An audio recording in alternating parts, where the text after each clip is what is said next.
আসসালামু আলাইকুম। আবু মুয়াজ সায়েন্স একাডেমির পক্ষ থেকে স্বাগত। আজকে আমরা আলোচনা করব উচ্চ মাধ্যমিক রসায়ন প্রথম পত্রের তৃতীয় অধ্যায় মৌলের পর্যাবৃত্ত ধর্ম ও রাসায়নিক বন্ধন থেকে আসা ঢাকা বোর্ড 2023 সালের 4 নম্বর সৃজনশীল প্রশ্ন। আমরা স্ক্রিনে উদ্দীপকটি দেখতে পাচ্ছি। এখানে 3টি মৌল দেওয়া আছে, কিউ, এম, ডি, এবং তাদের ইলেকট্রন বিন্যাস দেওয়া আছে। তার সাথে যোজ্যতা স্তরের এন এর মান দেওয়া আছে 2, যেখানে কিউ, এম, ডি কোনো মৌলের প্রচলিত প্রতীক নয়। আসুন এবার আমরা প্রশ্নগুলো দেখি। প্রথমে ক নম্বর, তড়িৎ ঋণাত্মকতা কাকে বলে? খ নম্বর, সাধারণ অবস্থায় সোডিয়াম প্লাস গঠিত হলেও সোডিয়াম 2 প্লাস গঠিত হয় না কেন, ব্যাখ্যা করো। গ নম্বর, QH4 যৌগের জ্যামিতিক আকৃতি সংকরণের মাধ্যমে ব্যাখ্যা করো। ঘ নম্বর, MOD মৌলদ্বয়ের হাইড্রাইডের বন্ধন কোণের ভিন্নতার কারণ বিশ্লেষণ করো। উত্তর, আমরা প্রথমে ক নম্বর প্রশ্নের উত্তরে চলে আসি। ক নম্বর প্রশ্ন হচ্ছে তড়িৎ ঋণাত্মকতা কাকে বলে? উত্তর হচ্ছে সমযোজী বন্ধনের ইলেকট্রন মেঘকে বন্ধনের কোনো একটি মৌলের পরমাণুর নিজের দিকে টেনে নেয়ার ধর্মকে, পরমাণু নিজের দিকে টেনে নেয়ার যে ধর্ম আছে তাকে তড়িৎ ঋণাত্মকতা বলে। আসুন এবার খ নম্বর প্রশ্ন, সাধারণ অবস্থায় সোডিয়াম প্লাস গঠিত হলেও সোডিয়াম 2 প্লাস গঠিত হয় না কেন, ব্যাখ্যা করো। এর উত্তরে আমরা বলতে পারি সোডিয়াম 1 প্লাস বা সোডিয়াম প্লাস যে ইলেকট্রন বিন্যাস আমরা দেখতে পাচ্ছি 1:2:2p6, এই আয়নটি গঠিত হওয়ার ক্ষেত্রে সোডিয়াম এর সাধারণ সোডিয়াম যেটা আছে এর যোজ্যতা স্তর 3sa একটা ইলেকট্রন আছে। এই একটা ইলেকট্রন সহজেই ছেড়ে দিয়ে পার্শ্ববর্তী নিষ্ক্রিয় যে মৌল আছে নিয়নের ইলেকট্রন বিন্যাস, অষ্টক ইলেকট্রন বিন্যাস অর্জন করে, অর্থাৎ যোজ্যতা স্তর 2s2:2p6 এই ইলেকট্রন বিন্যাসের সুস্থিত অর্জন করে। তাই এটি সহজে ছেড়ে দেয়। এই বিক্রিয়াটি আমরা দেখতে পাচ্ছি যেখানে এই যে ডেল্টা H1 আছে পজিটিভ, অর্থাৎ এখানে শক্তি সরবরাহ দিতে হয়, দেওয়ার পরে এটা গঠিত হয়। এটি মান তুলনামূলক কম আসে। কিন্তু সোডিয়াম 2 প্লাস যখন গঠিত হতে যায় তখন আমরা সোডিয়াম 2 প্লাসের ইলেকট্রন বিন্যাস দেখতে পাচ্ছি 2p5 লেখা আছে, অর্থাৎ এটি সুস্থিতি নষ্ট করতে হয়। এক্ষেত্রে সুস্থিত 1 প্লাস আয়নের যোজ্যতা স্তর 2p থেকে আরও একটি ইলেকট্রনকে সহজে ছেড়ে দিতে পারে না, অর্থাৎ সোডিয়াম 1 প্লাস সহজে ইলেকট্রনটা কি করতে পারে না, ছেড়ে দিতে পারে না, কারণ সুস্থিতি নষ্ট হয়। এই ক্ষেত্রে ইলেকট্রন ছেড়ে দিতে যে শক্তিটা দরকার হয় দ্বিতীয় আয়নীকরণ বিভব, এর মান প্রথম আয়নীকরণ বিভবের তুলনায় অনেক বেশি হয়। তাই আমরা বলতে পারি এতে প্রচুর শক্তির দরকার ইলেকট্রন ছেড়ে দিতে। তাই সাধারণ অবস্থা 1 প্লাস গঠিত হলেও সোডিয়াম 2 প্লাস গঠিত হয় না। বন্ধুরা, যারা আমাদের চ্যানেলটি এখনও সাবস্ক্রাইব করেননি দ্রুত সাবস্ক্রাইব করে দিবেন এবং নোটিফিকেশন বেলটি ক্লিক করে রাখবেন যাতে নতুন আলোচনা আসার সাথে সাথেই আপনারা ভিডিওটি পেয়ে যান। তা আসুন এবার আমরা প্রশ্নের উত্তরের দিকে যাই। প্রথমে গ নম্বর প্রশ্নটি দেখি, QH4 যৌগের জ্যামিতিক আকৃতি সংকরণের মাধ্যমে ব্যাখ্যা করো। এই প্রশ্নের উত্তরে প্রথম জানতে হবে আসলে কিউ মূলটি কি। উদ্দীপক অনুসারে কিউ মূলটি হচ্ছে কার্বন সি, ঠিক আছে। তাই QH4 যৌগটি হচ্ছে মিথেন CH4, এবং সংকরণের মাধ্যমে এই মিথেন যৌগের CH4 যৌগের জ্যামিতিক আকৃতির ব্যাখ্যা নিম্নরূপ হবে। এখানে আলোচনাটা আমাদের ধারাবাহিকভাবে থাকছে, এইভাবে আমরা লিখব। একইভাবে যত সংকরণ আছে সব ব্যাখ্যা করা যায়। আসুন, এই যে মিথেন যৌগটি দুটি মৌল, আমরা প্রত্যেকটা যৌগের ক্ষেত্রে ব্যাখ্যা এইভাবে যাব। প্রথমে যে মৌলগুলো নিয়ে আছে সেগুলো বলবো। তো মিথেন যৌগটি দুটি মৌল হাইড্রোজেন ও কার্বন নিয়ে গঠিত এবং এদের ইলেকট্রন বিন্যাস নিম্নরূপ। হাইড্রোজেনের ইলেকট্রন বিন্যাস, আগে প্রান্তীয় মৌলের ইলেকট্রন বিন্যাসটা দেবো, তারপরে কেন্দ্রীয় মৌল। প্রান্তীয় মৌল হাইড্রোজেন, এর ইলেকট্রন 1s1।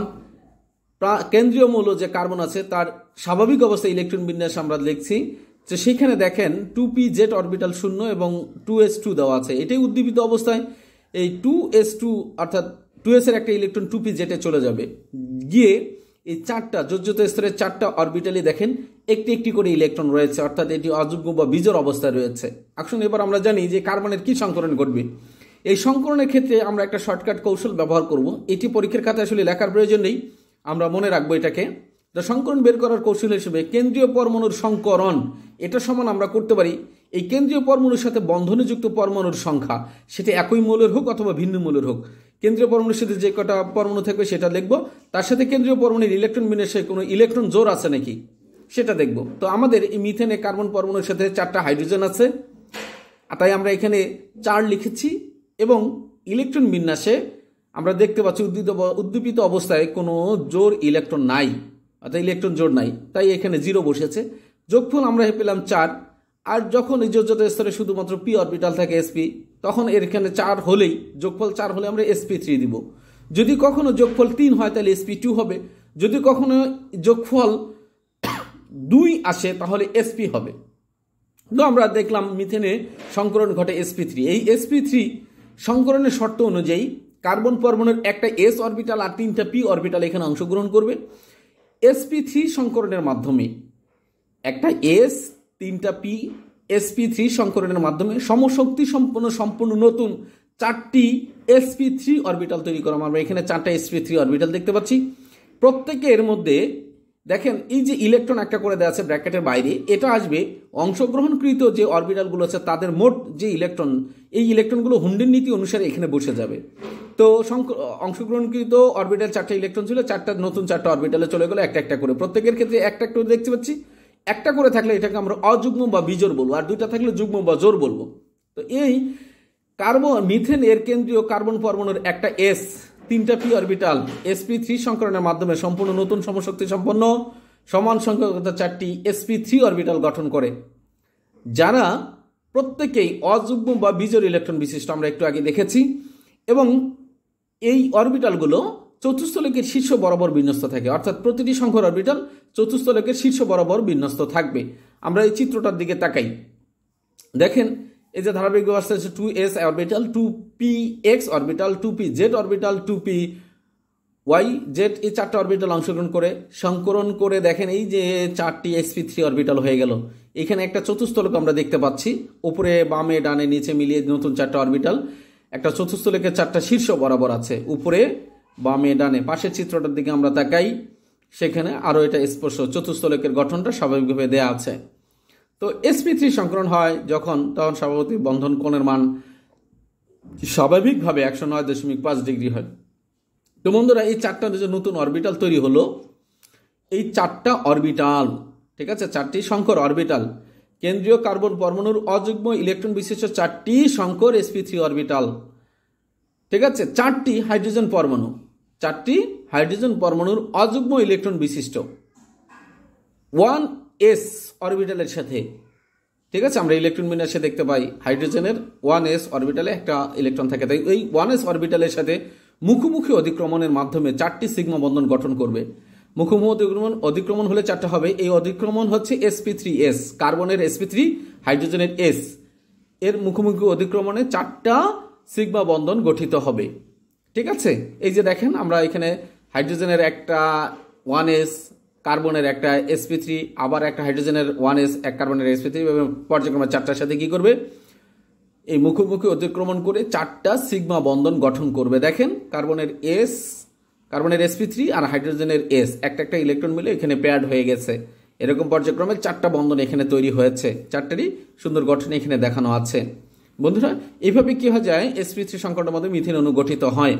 এক্ষেত্রে ব্যাসপার তত্ত্ব অনুযায়ী এখানে শুধুমাত্র বন্ধন জোড় ইলেকট্রনের বিকর্ষণ কাজ করে, কোনো কার্বনের মধ্যে কোনো মুক্ত ইলেকট্রন জোড় নেই, সকলে বন্ধনে অংশগ্রহণ করেছে যোজ্যতা স্তরের। তাই আমরা বলবো বন্ধন জোড় ইলেকট্রন বিকর্ষণের কারণে অণুর কেন্দ্রীয় কার্বন পরমাণুর সাথে প্রান্তীয় 4টা হাইড্রোজেন পরমাণুর CH এর যে বন্ধন আছে, এই বন্ধনের কোণের দাঁড়াবে 109.5 ডিগ্রি এবং অণুর আকার হবে চতুস্তলকে। এর মাধ্যমে আমাদের গ নম্বর প্রশ্নটি শেষ হয়ে গেল। আসলে এবার ঘ নম্বর প্রশ্নটির দিকে যাই। ঘ নম্বর প্রশ্নে আছে MOD মৌলদ্বয়ের হাইড্রাইডের বন্ধন কোণের ভিন্নতার কারণ বিশ্লেষণ করো। এর উত্তরে প্রথম আমাদের বের করে নেই MOD মৌল দুটি কি। উদ্দীপক অনুসারে MOD মৌল দুটি হচ্ছে যথাক্রমে নাইট্রোজেন ও ফসফরাস। অতএব এদের হাইড্রেট যোগ্য হবে অ্যামোনিয়া এবং ফসফিন। এখানে উভয় যৌগের প্রান্তীয় পরমাণু একই, অর্থাৎ হাইড্রোজেন। আমরা এই যে চিত্র দুটি দেখি নিচে, দেখেন কেন্দ্রীয় পরমাণু এখানে নাইট্রোজেনের সাথে 3টা হাইড্রোজেন দেওয়া আছে, আবার ফসফিনের কেন্দ্রীয় পরমাণু ফসফরাসের সাথে 3টা হাইড্রোজেন দেওয়া আছে। তাহলে আমরা দেখতে পাচ্ছি প্রান্তীয় পরমাণু 3টাতে কি আছে, 2টা যৌগই একই হাইড্রোজেন, এবং কেন্দ্রীয় পরমাণুটা হলো ভিন্ন, তথা নাইট্রোজেন এবং ফসফরাস।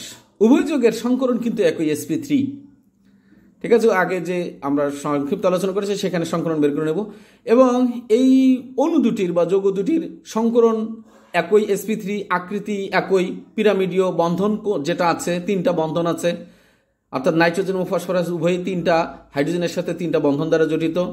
এই বন্ধন জোড় ইলেকট্রন 3টা, এটাও 2টারই একই, ঠিক আছে। আবার নাইট্রোজেনে একটা মুক্ত ইলেকট্রন জোড় আছে, ফসফরাসে অনুরূপ একটা মুক্ত ইলেকট্রন জোড় আছে। অর্থাৎ মুক্ত ইলেকট্রন জোড়ের সংখ্যাও একই। এতগুলো সব একই থাকা সত্ত্বেও বন্ধন কোণের মান ভিন্ন। অ্যামোনিয়াতে বন্ধন কোণ হচ্ছে 160 ডিগ্রি, আর ফসফিনের ক্ষেত্রে এই বন্ধন কোণের মান হচ্ছে 93.5, যা অনেকে 93 বলে থাকেন। তাহলে এই যে বন্ধন কোণের মান আমরা ভিন্ন দেখতে পাচ্ছি 107 এবং 93.5। এখন এই বন্ধন কোণের ভিন্নতার কারণ আমরা ব্যাখ্যা করতে পারি। ঠিক আছে, ব্যাখ্যা করা যায় সিজুইক ও পাওয়েলের ভ্যাসপার তত্ত্ব অনুসারে আমরা এই বন্ধন কোণের ভিন্নতার কারণ ব্যাখ্যা করতে পারি। তো এই ভ্যাসপার তত্ত্ব অনুসারে একই সংকরণ, খেয়াল করেন কন্ডিশনগুলো, সংকরণ যদি একই হয়, একই প্রান্তীয় মৌল থাকে কিন্তু ভিন্ন কেন্দ্রীয় মৌল থাকে, তিনটা শর্ত: সংকরণ একই হতে হবে, প্রান্তীয় মৌল একই হতে হবে, আর কেন্দ্রীয় মৌল ভিন্ন হতে হবে। যখন এই ধরনের শর্ত থাকে তখন যৌগের বন্ধন কোণের মান নির্ভর করে, এক্ষেত্রে বন্ধন কোণের মান নির্ভর করবে কেন্দ্রীয় মৌলের আকার, যৌগগুলোর কেন্দ্রীয় মৌলের আকার ও তড়িৎ ঋণাত্মকতার মানের উপরে। ঠিক আছে, এই কেন্দ্রীয় পরমাণুর আকার যদি ছোট হয়, খেয়াল করি আকার যদি কি হয় এক্ষেত্রে ছোট, এবং তড়িৎ ঋণাত্মকতার মান যদি বেশি হয়, তখন বন্ধনের ইলেকট্রন যুগল কেন্দ্রীয় পরমাণুর দিকে অধিক মাত্রায় ঝুঁকে থাকে। অর্থাৎ তড়িৎ ঋণাত্মকতা বেশি হওয়ার কারণে ইলেকট্রন যুগলকে কি করবে, বেশি মাত্রায় নিজের দিকে টেনে নেবে। এই টেনে নেওয়ার কারণে বন্ধন জোড় ইলেকট্রনের বিকর্ষণ মাত্রা বেশি হবে, আর এই বিকর্ষণ যত বেশি বন্ধন কোণের মানও ততই বেশি হবে। মূলত এই কারণেই এই অ্যামোনিয়া এবং ফসফিন অণুতে, ঠিক আছে, এর প্রান্তীয় মৌল হাইড্রোজেন দুইটাতে একই আছে, কিন্তু অ্যামোনিয়ার কেন্দ্রীয় পরমাণু নাইট্রোজেন এর আকার, ঠিক আছে, ফসফিনের কেন্দ্রীয় পরমাণু ফসফরাস অপেক্ষা ছোট।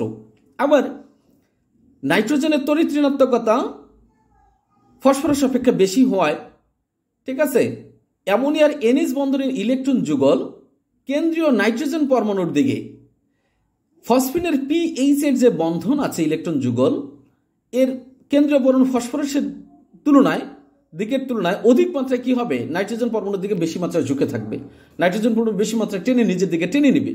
তাই NH বন্ধন জোড় ইলেকট্রনের বিকর্ষণ মাত্রা কি হয়, বেশি হয়, এবং বন্ধনের কোণের মানও বেশি হয়।